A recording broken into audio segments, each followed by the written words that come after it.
Fearful nights के इस अंधेरी दुनिया में आप सभी का स्वागत है।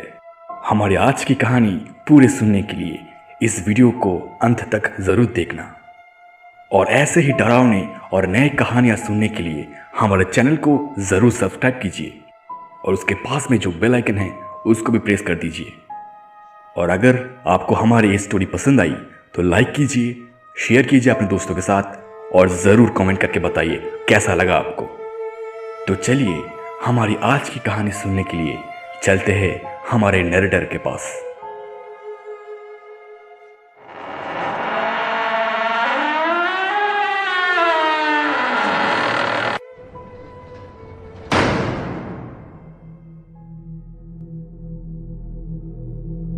हम सभी जानते हैं कि अमावस की रात में भूत, प्रेत और चुड़ैल की ताकत दुगनी हो जाती है और हमारे बुजुर्ग हमें इस समय घर से निकालने से मना करते हैं। पर अमावस की रात में जो सारी आत्मा निकलती है वो सब बुरा है ऐसा नहीं है। और ऐसे ही अमावस की रात के ऊपर आधारित एक घटना अखिल के साथ हुआ था और जिसका असर उसकी जिंदगी पर बहुत ही गहरा पड़ा था। और इतने साल बाद भी अखिल उस अमावस की रात को अपनी जिंदगी से भुला नहीं पाया। एक्सक्यूज मी सर, आपने हमें बुलाया था? Yes coming. हाँ तो ध्रुव, तुम और तुम्हारे दो दोस्त मतलब अखिल और यादव, तुम तीनों को कंपनी के एक स्पेशल प्रोजेक्ट के मीटिंग के लिए मुंबई में 2 दिन के लिए जाना होगा। ओके सर, पर कब? कल ही जाना होगा तुम तीनों को। मैंने तुम तीनों के लिए ट्रेन के टिकट बुक कर रखा है। ऑफिस से निकलते वक्त मुझसे टिकट ले जाना। Okay sir. ये कहकर ध्रुव बॉस के रूम से निकल गया। फिर अगले दिन शाम के वक्त अखिल, यादव और ध्रुव तीनों ही स्टेशन पे पहुंच गए।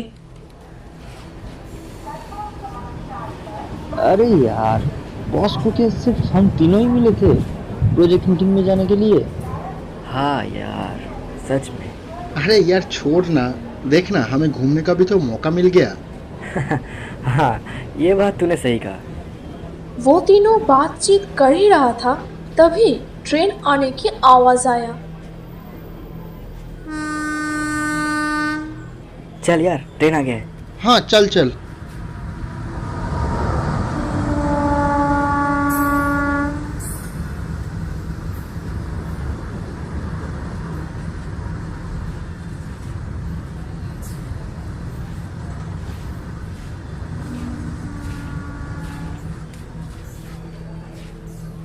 फिर उन तीनों ट्रेन में बैठ गए और फिर कुछ देर बाद उन लोगों ने डिनर करके सो गया। फिर अगले सुबह उन तीनों मुंबई में पहुंच गए और फिर अपने होटल की तरफ निकल पड़े। और फिर होटल में पहुंचने के बाद उन्होंने अपने ब्रेकफास्ट जल्दी से कंप्लीट किया और फ्रेश होके अपने ऑफिस के प्रोजेक्ट मीटिंग के लिए निकल पड़े।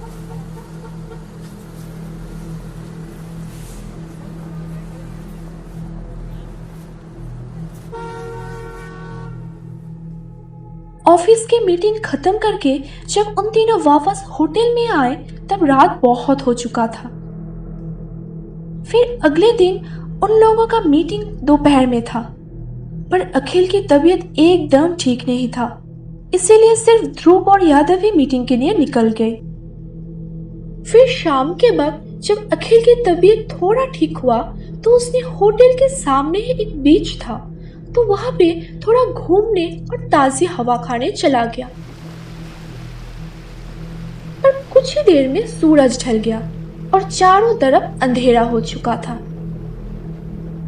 अखिल ने सोचा कि होटल में वापस जाके क्या करेगा। वैसे भी ध्रुव और यादव को तो आने में थोड़ा लेट होगा और वो अकेला रूम में जाके बोर होगा, इसीलिए उसने बीच के पास एक चट्टान पे जाके बैठ गया और शाम के वक्त का सी व्यू अकेले ही एंजॉय कर रहा था। और वो अमावस की रात थी, इसीलिए चारों तरफ अंधेरा ही अंधेरा था। दूर दूर तक कोई भी नहीं दिखाई दे रहा था। चारों तरफ सन्नाटा था। सिर्फ समंदर की लहरों की आवाज ही सुनाई दे रहा था। पर अचानक अखिल का ध्यान थोड़ा दूर खड़ा हुआ एक औरत पर गया, और वो औरत एक सफेद साड़ी पहनी थी। उसे देखकर अखिल चट्टान से उठकर उसका पीछा करने लगा।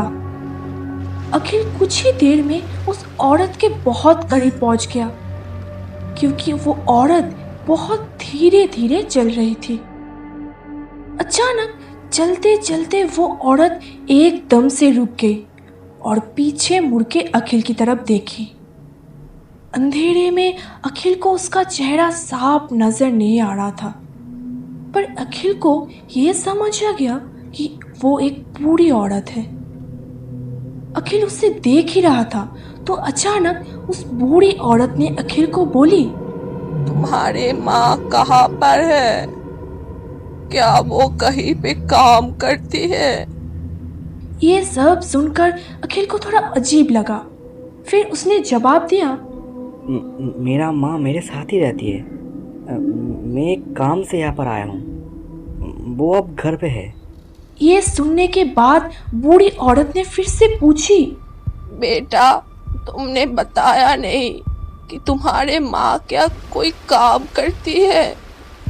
नहीं, मेरा माँ का अब काम करने की उम्र नहीं रहा, और मैं जॉब करता हूँ, तो माँ को काम करने क्यों दूँ मैं? पर आप मुझसे ये सब क्यों पूछ रहे हो? आप कौन हो? ये सुनकर बूढ़ी औरत कुछ देर चुप रही और फिर बोली, तुम्हारे माँ तो अब बूढ़ी हो चुकी है और वो अब किसी काम का नहीं है, तो तुमसे मार क्यों नहीं देते? अब अखिल को बहुत गुस्सा आया और उसने गुस्से में बोला, आप मेरे माँ की उम्र के होके ये सब बातें कैसे बोल सकते हो?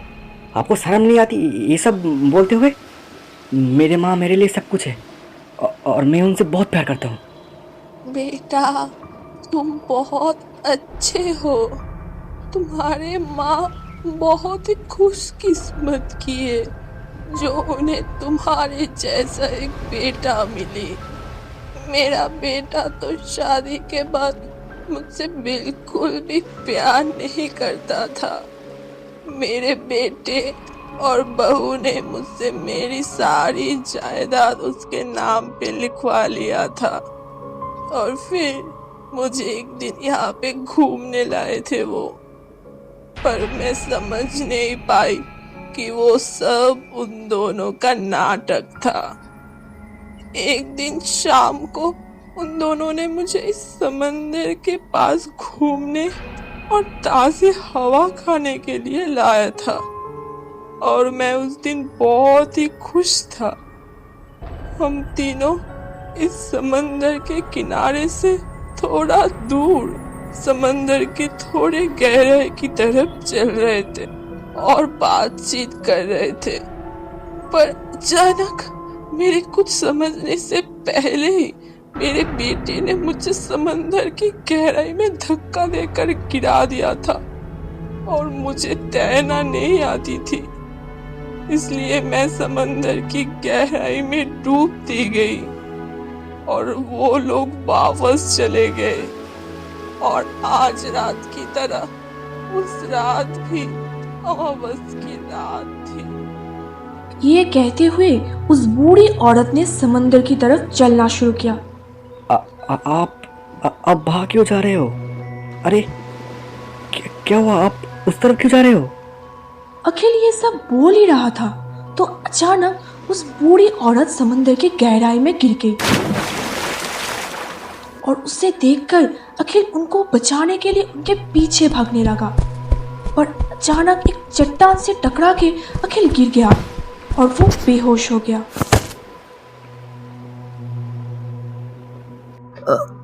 अखिल उठना, उठ, देख अखिल, देखना हम सब यहाँ पे हैं। क्या हुआ था तुझे? बोल।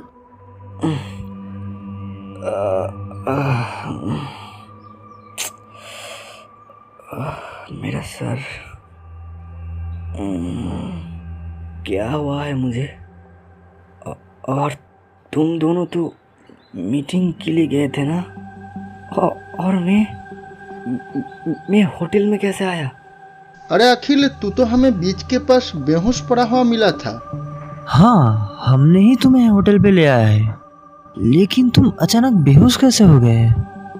दरअसल शाम के वक्त मेरा थोड़ा तबीयत ठीक लग रहा था और तुम दोनों भी नहीं थे, तो मैं बहुत बोर हो रहा था। इसीलिए मैं थोड़ा बीच के पास ताज़ी हवा खाने के लिए गया था। पर वहाँ पे क्या हुआ था वहाँ पे? फिर अखिल उसके साथ जो जो हुआ था सारी बात उन दोनों को बताया। पर सारी बात सुनने के बाद वो दोनों उसका मजाक उड़ाने लगा और हंसने लगा। अरे यार, तूने दारू पिया था क्या? हाँ, सच में यार, क्या बकवास कर रहा है तू? अब अखिल को थोड़ा गुस्सा आया तो उसने गुस्से में बोला, देखो, अगर तुम दोनों को मेरे बात पे यकीन नहीं हो रहा है तो मत करो, पर ये सब उल्टे सीधे बात मत बोलो। तुम लोग अच्छी तरह से जानते हो कि मैं ये सब ड्रिंक नहीं करता। अरे यार, सॉरी, तू गुस्सा मत हो प्लीज। अच्छा, तू ये बता, वो बूढ़ी औरत कहाँ गई? वो तो मुझे ठीक से पता नहीं, पर मैं इसका पता ज़रूर लगाऊंगा। फिर उन तीनों बीच के पास गए और बहुत पूछताछ करने के बाद एक मछुआरे से उन लोगों का पता चला कि एक बूढ़ी औरत को उसके बेटे ने एक अमावस की रात में या समंदर के गहराई में धक्का दे दिया था और वो पानी में डूब के मर गई थी। और उस दिन के बाद से अमावस की रात में जो कोई भी लड़का या समंदर किनारे घूमने आता है, उससे उसके माँ के बारे में वो पूछती है और फिर उसे वो इस पानी के अंदर डुबो के मार देती है। पर तुमने ऐसा क्या जवाब दिया था जिसके लिए तुमको वो जिंदा ही छोड़ दिया?